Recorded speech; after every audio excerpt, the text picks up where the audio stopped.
Hello and welcome to the channel. I'm Will and today I'm going to be talking about my winter reading plans. I'm a little bit late as this is the middle of December already, so I'm cheating a bit on some books that I've started and finished already.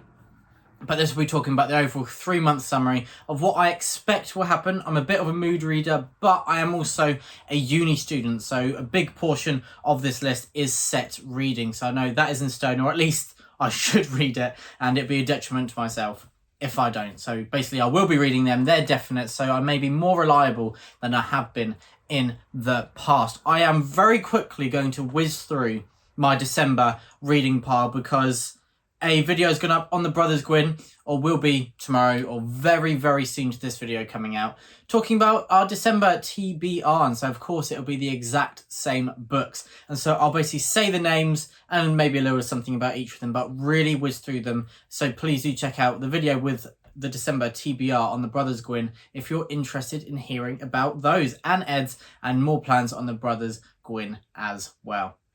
So, talking about that, first up, I have got A History of Britain in 10 Enemies by Terry Deary, who created the Horrible Histories, or was the author of Horrible Histories.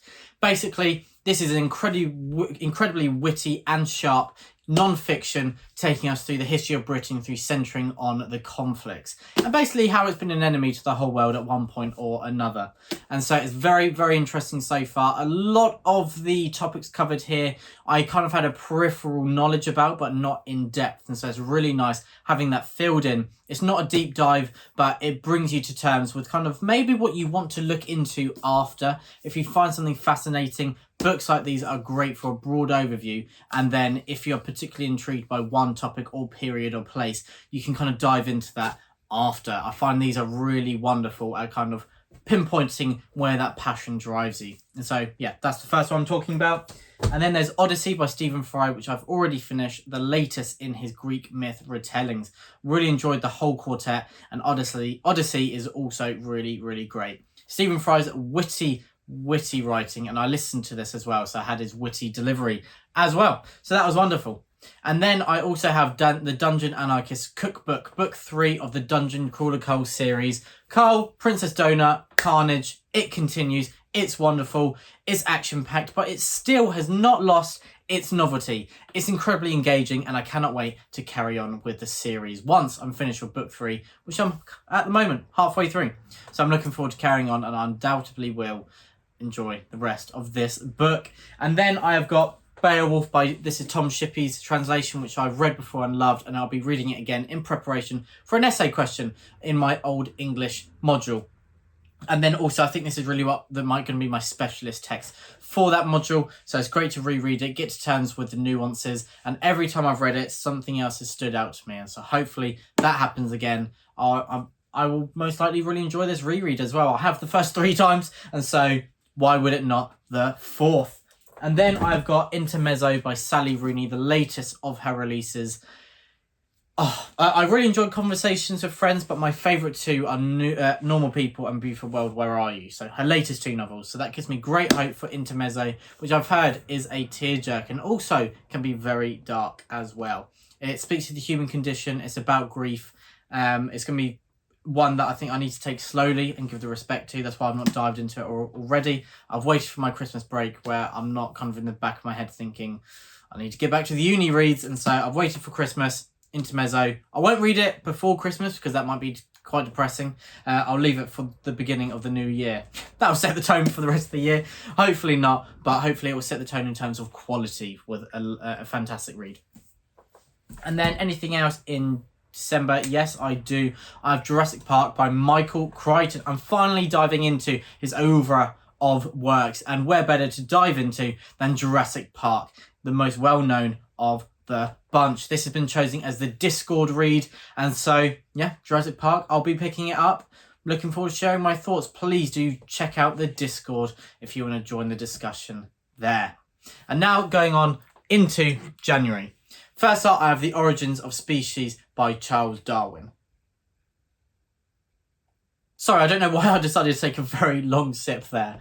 The Origins of Species by Charles Darwin. There's not much more I can say beside that. It's meant to be quite an accessible read because it was written academically, but for wide accessibility as well. So yes, part of the Victorian Literature module, and yeah, something very different from what I've read before. It's enforced reading, so I'll be picking that up. And then I've got something which, to kind of build on the Victorian module but isn't compulsory, I'm reading Dracula by Bram Stoker. Finally going to get to it. Papa Gwyn has been saying I should read this for years and years and years. And so I'm getting to it. I love the Gothic, I love vampires, I love the Dracula tradition. I'm pretty sure I'm going to love this creation by Bram Stoker, and what a lovely leather-bound edition. So yeah, I'll have the enjoyment of physically reading it as well with the texture. So yeah, that's quite nice. That's probably the most book collector, bookworm thing I've ever said. I'm going to enjoy it more because of the texture of the book. But anyway, next up, another older text is The Death of Ivan Ilyich by Leo Tolstoy. Last year or the year before, I watched a film called Living, which was adapted from an Akira Kurosawa film, which was inspired by The Death of Ivan Ilyich. It is meant to be a very moving story about a man who finds out that he is dying and really has to evaluate how he spent his life and how to make the most of the time he has left.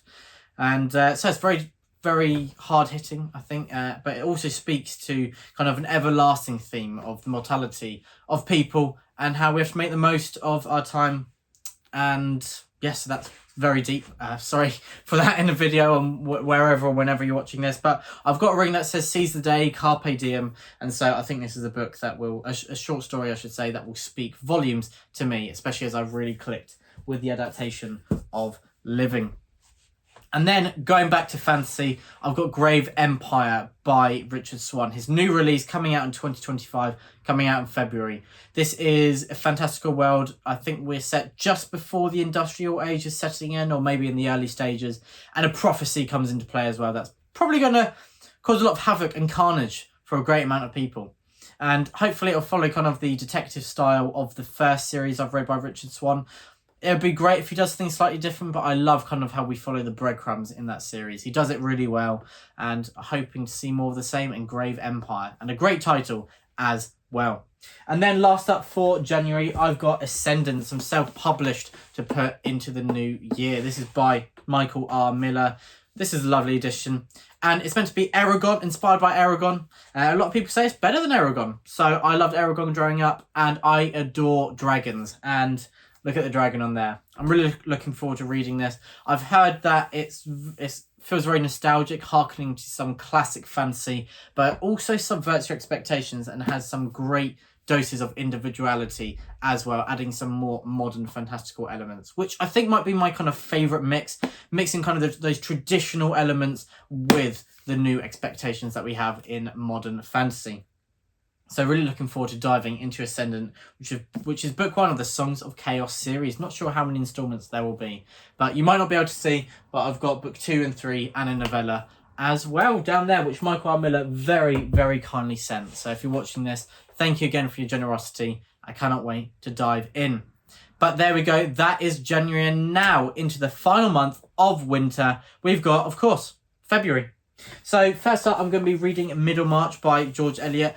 Many people would call this the kind of greatest work, the magnum opus of the Victorian age. And so that is some high praise before diving into a book. But I'm going to make sure to temper my expectations. There's been quite a few Victorian tales that the melodrama just aggravates me. I can take a bit, like North and South, I think was the perfect amount for me.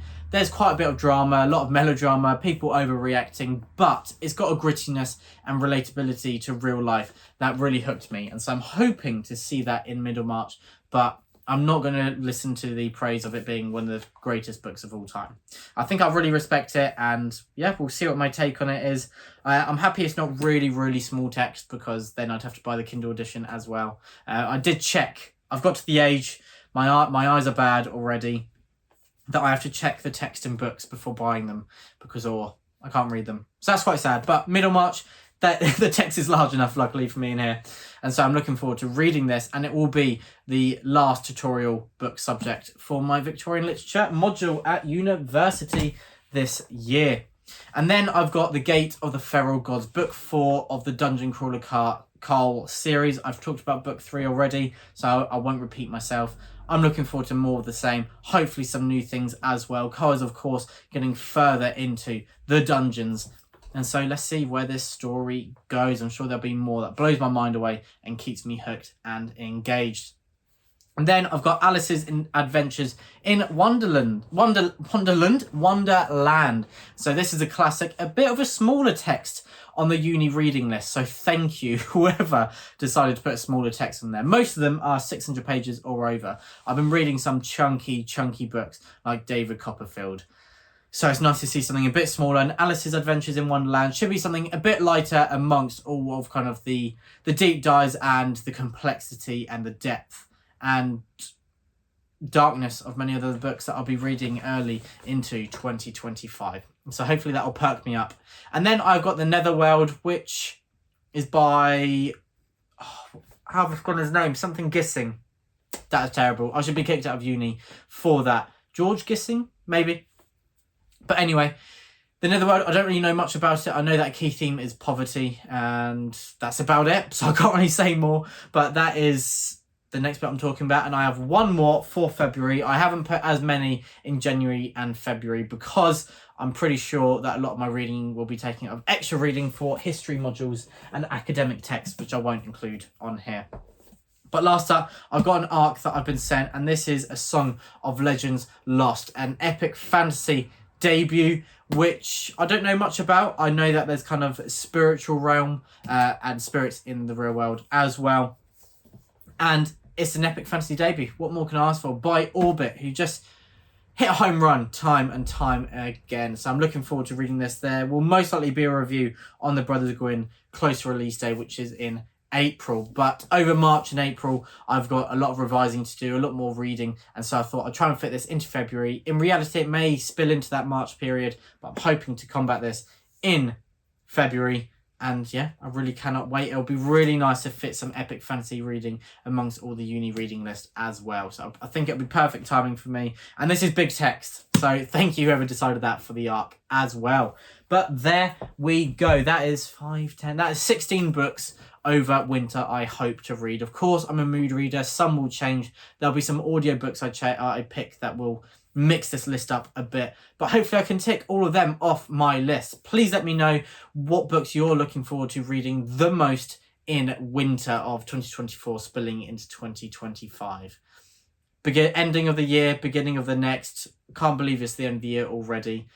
Please let me know if you've read any of these books. Have you loved them? Of course, a lot of classics in here, so talking about some very different genres to usual, but hopefully you enjoyed the mix. I've always said, I think a way to keep reading fresh and avoid those reading slumps is to read a wide range of genres, and I'm certainly going to be doing that over the next few months. So again, hopefully you enjoyed this video. Happy reading, and I hope you have a wonderful start to the new year.